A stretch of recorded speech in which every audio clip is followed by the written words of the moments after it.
la FHF est la Fédération des employeurs publics hospitaliers, donc elle rassemble 1000 établissements publics de santé et à peu près 2000 établissements médico-sociaux. Donc à ce titre, elle assure bien sûr tout l'aspect animation de réseau, représentation et notamment là pour le sujet en tout cas dont on pourrait dire quelques mots, c'est ces travaux avec l'HAS, la Haute Autorité de Santé, l'ANACT, les autres fédérations d'employeurs, puisqu'il ne s'agit pas que d'un projet, en tout cas des employeurs publics, et les partenaires sociaux sur le sujet de la qualité de vie au travail et plus particulièrement le déploiement de clusters.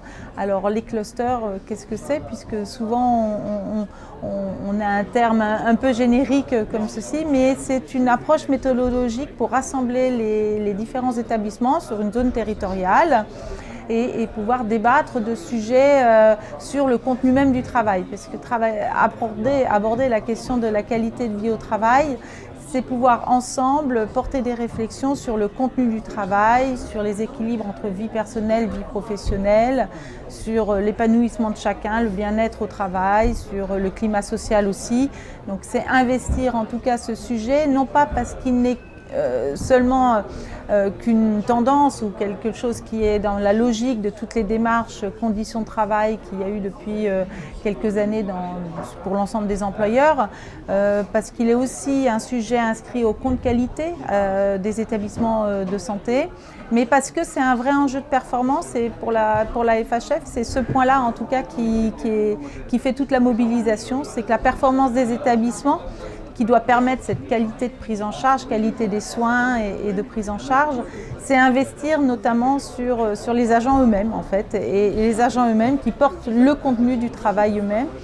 Et ça permet bien au-delà de mettre en exergue des démarches participatives qui sont déjà largement éprouvées dans les établissements de santé. C'est faire travailler ensemble les agents à la définition de leurs propres conditions et contenus du travail. Alors ces clusters se développent, c'est un projet qui a émané il y a 3-4 années à peu près. Aujourd'hui il y a 75 établissements qui sont engagés dans des clusters et nous avons prévu avec l'HAS, l'ANACT et bien sûr les autres employeurs de réaliser une enquête justement d'évaluation de ces clusters, faire un état des lieux. Cette enquête aura lieu en février-mars 2017. Voilà, alors ça nous donnera sans doute une carte postale un peu plus étoffée de ce que sont aujourd'hui ces clusters dans les démarches globales de qualité de vie au travail.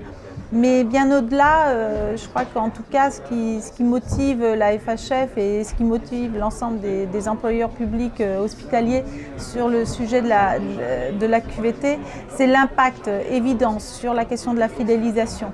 Non pas qu'on veuille absolument garder nos agents pour nos établissements, etc. Mais parce qu'on sait qu'une stabilité dans l'emploi crée en tout cas une qualité des soins aussi parfois un peu plus performante et puis un épanouissement des agents au travail. C'est agir sur l'absentéisme. L'absentéisme est toujours pointé un petit peu comme le point de faiblesse des employeurs publics. Ce n'est pas forcément en tout cas une difficulté, c'est un indicateur en tout cas qui est pris en compte et qui témoigne aussi d'un climat social qui est important dans les réflexions. Nous avons aussi sur les impacts des choses que nous travaillons fortement, comme l'évolution des compétences individuelles et collectives, bien sûr, l'évolution des pratiques professionnelles pour accompagner l'évolution de la réponse aux besoins des patients et usagers. Voilà un petit peu dans les grandes lignes. La QVT, c'est oui, un enjeu managérial, mais c'est un enjeu de positionnement en tout cas fort des établissements, aussi dans leur environnement, au sein d'un territoire, pour faire du soin en fait au-delà de la production de soins directs aux usagers.